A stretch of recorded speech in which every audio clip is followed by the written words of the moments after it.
নোয়াখালীর হাতিয়ায় ১,৬০০ লিটার অবৈধ ডিজেল উদ্ধার, আটক এক। নোয়াখালীর হাতিয়ায় অভিযান চালিয়ে ১,৬০০ লিটার অবৈধ ডিজেল জব্দ করেছে যৌথ বাহিনী।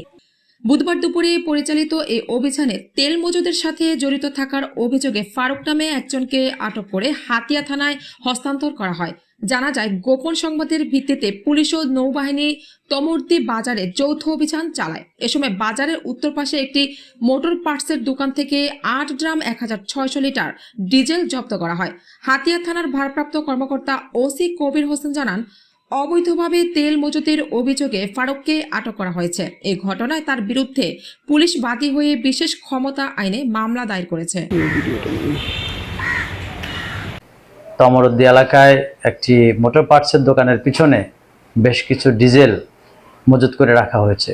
এই সংবাদের ভিত্তিতে যৌথ অভিযানে বেলায়েত হোসেনের দোকানের ভিতরে পিছনের অংশে ৮ ড্রাম ডিজেল পাওয়া যায়। বেলায়েত হোসেন পুলিশ এবং নেভির উপস্থিতিটা পেয়ে পালিয়ে যায়। পরবর্তীতে সেগুলি জব্দ করা হয় এবং এই তেল মজুদের সাথে যুক্ত থাকার দায়ে ফারুক চৌধুরী নামে একজনকে গ্রেপ্তার করা হয়। তেলগুলো জব্দ করে থানায় নিয়ে আসা হয়েছে। এই সংক্রান্ত আইনগত ব্যবস্থা প্রক্রিয়াধীন।